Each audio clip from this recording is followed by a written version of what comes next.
찬송가 288장 찬송 드리겠습니다. 예수를 나의 구주 삼고 성령과 피로써 거듭나니 이 세상에서 내 영혼이 하늘의 영광 누리도다. 이것이 나의 간증이요 이것이 나의 찬송일세. 나 사는 동안 끊임없이 구주를 찬송하리로다. 온전히 주께 맡긴 내 영 사랑의 음성을 듣는 중에 천사들 왕래하는 것과 하늘의 영광 보리로다. 이것이 나의 간증이요 이것이 나의 찬송일세. 나 사는 동안 끊임없이 구주를 찬송하리로다. 주 안의 기쁨 누림으로 마음의 풍랑이 잔잔하니 세상과 나는 간 곳 없고 구속한 주만 보이도다. 이것이 나의 간증이요 이것이 나의 찬송일세. 나 사는 동안 끊임없이 구주를 찬송하리로다.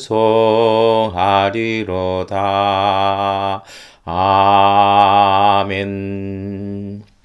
사도신경으로 함께 신앙고백 드리겠습니다. 나는 전능하신 아버지 하나님 천지의 창조주를 믿습니다. 나는 그의 유일하신 아들 우리 주 예수 그리스도를 믿습니다.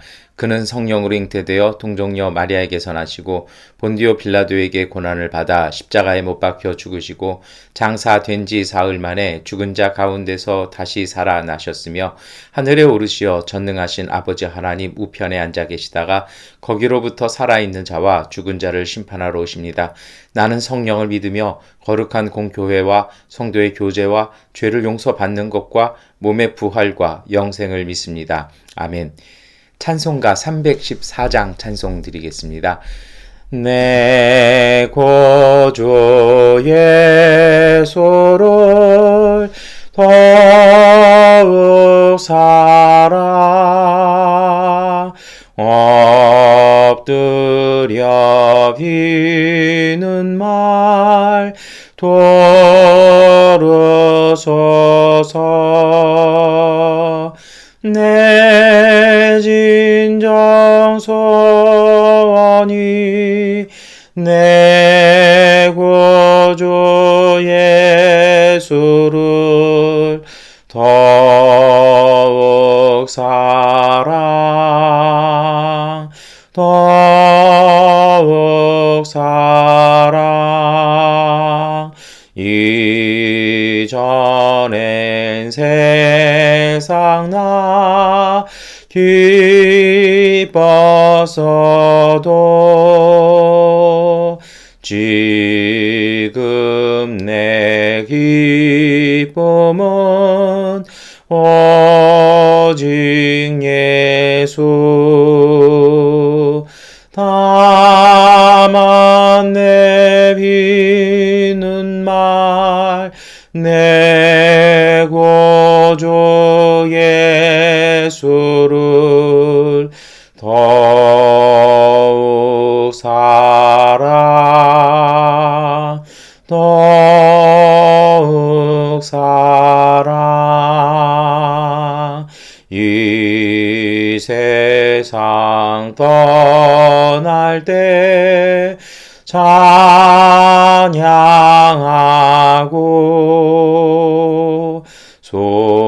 숨질 때 하는 말 이것 것일세. 다만 내비는 말 내 구주 예수를 더욱 더욱 사랑. 아멘. 마가복음 4장 30절부터 32절, 35절부터 41절까지의 말씀을 세 번역본으로 함께 읽겠습니다. 예수께서도 말씀하셨다. 우리가 하나님의 나라를 어떻게 비길까? 또는 무슨 비유로 그것을 나타낼까? 겨자씨와 같으니 그것은 땅에 심을 때에는 세상에 있는 어떤 씨보다 더 작다. 그러나 심고 나면 자라서 어떤 풀보다 더 큰 가지들을 뻗어 공중의 새들이 그 그늘에 깃들일 수 있게 된다. 그날 저녁이 되었을 때 예수께서 제자들에게 말씀하셨다. 바다 저쪽으로 건너가자. 그래서 그들은 무리를 남겨두고 예수를 배에 계신 그대로 모시고 갔는데 다른 배들도 함께 따라갔다. 그런데 거센 바람이 일어나서 파도가 배 안으로 덮쳐 들어오므로 물이 배에 벌써 가득 찼다. 예수께서는 고물에서 베개를 베고 주무시고 계셨다. 제자들이 예수를 깨우며 말하였다. 선생님, 우리가 죽게 되었는데도 아무렇지도 않으십니까? 예수께서 일어나 바람을 꾸짖으시고 바다더러 고요하고 잠잠하여라 하고 말씀하시니 바람이 그치고 아주 고요해졌다. 예수께서 그들에게 말씀하셨다. 왜들 무서워하느냐? 아직도 믿음이 없느냐? 그들은 큰 두려움에 사로잡혀서 서로 말하였다. 이분이 누구기에 바람과 바다까지도 그에게 복종하는가? 아멘. 네, 오늘 아침에 원래는 마가복음 4장 30절부터 41절까지의 말씀 읽으셔야 되는데요. 제가 33절, 34절은 일부러 좀 뺐습니다. 왜 그러냐면 성경 말씀을 넣다 뺐다 하는 거는 좀 그런데요.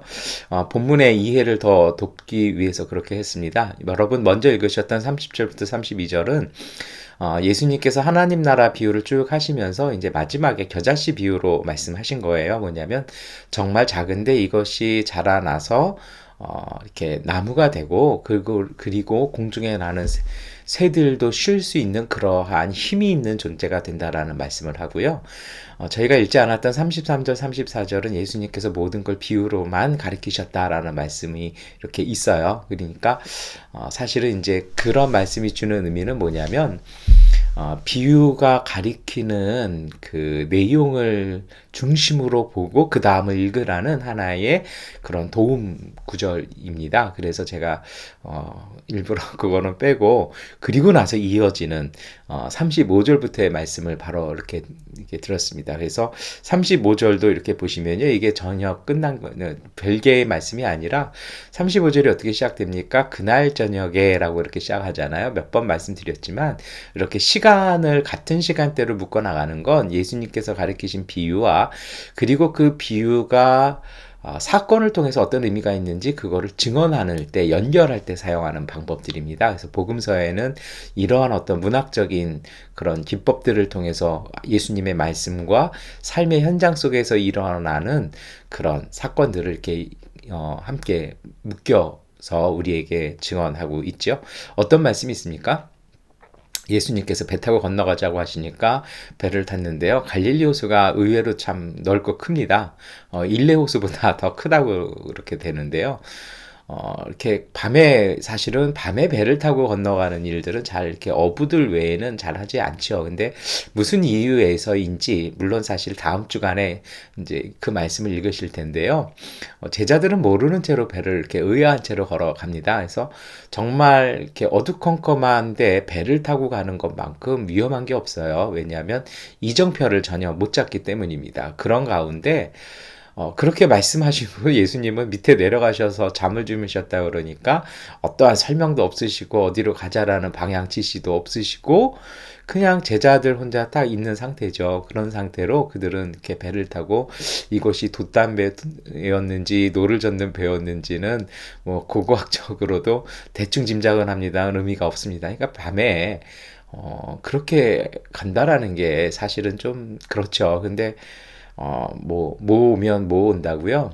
폭풍까지 치는 겁니다. 그러니까 배에 벌써 물이 배에 가득 차서 이게 배가 넘어질 지경이죠. 호수에 사실은 이런 바람이 그렇게 흔하지는 않습니다. 그러니까 아마 제자들도 굉장히 위급했던 것 같아요. 그리고 이 제자들 자체가 어부 출신들이니까 이게 웬만한 일은 아니었다라는 거죠. 그런데 예수님께서 그 와중에도 배에 물이 차는데 그러니까 배 한쪽에 가셔서 베개 베고 주무시니까 제자들이 얼른 이렇게 깨우죠. 그러니까 예수님께서 일어나서 바람과 이 물을 잠재워 버리지 않으십니까? 그리고 나서 40절에 딱 말씀하시죠. 왜 무서워하느냐? 아직도 믿음이 없느냐? 하니까 이제 41절에 제자들이 이게 이해가 안 되는 겁니다. 그래서 두려움에 사로잡혔다라는 것이 예수님을 경외한 것인지 아니면 혼돈의 두려움인지는 아직 그것이 잘 이렇게 드러나 있지는 않아요. 그러면 왜 마가복음에서 마가는 이 두 가지의 말씀을 겨자씨 비유 말씀과 제자들의 이러한 놀람. 어떻게 보면 제자들 좀 안 됐잖아요. 예수님께서 설명이라도 차근차근 해주시죠. 근데 이게 사실 제자들 입장에서 좀 저희도 난감할 것 같아요. 그렇지 않습니까? 어떻게 이해를 해야 될까요? 그래서 아마도 이제 이것에 대한 해석이 이렇습니다. 이 사건을 이때는 제자들이 이해를 못했어요. 그런데 복음서는 나중에 쓰여지잖아요. 나중에 이 제자들이 사도들이 되었을 때 이 사건들을 깨닫게 되었다라는 것입니다. 그래서 그 가르침이 그때 그 가르침이 겨자씨의 비유와 연결되어 있었다라고 그들은 고백하고 이것을 비유와 그 사건으로 묶어서 우리에게 증언하고 있는 것이죠. 어떤 것이냐면요. 여러분, 오늘 예수님의 가르침은요, 우리가 하나님의 자녀로서 하나님의 형상을 가졌다라면 그 복음의 능력을 과소평가하지 말라는 것입니다. 자신감과 당당함을 가지라는 것입니다. 그리고 하나님의 자녀로서의 그 삶의 자세가 있습니다. 여러분, 특별히 예수님이 전한 복음은 마가복음은 하나님 나라의 복음이라고 딱 명시를 하죠. 그러니까 하나님 나라가 이미 임재하였고 주님의 말씀을 통해서 우리가 하나님 나라 안에 살아간다는 것입니다. 비록 땅에 있지만 하나님의 다스림 속에서 살아간다는 것이죠. 그래서 그것이 주는 의미가 있습니다. 그것은 삶에 대한 자세일 것입니다.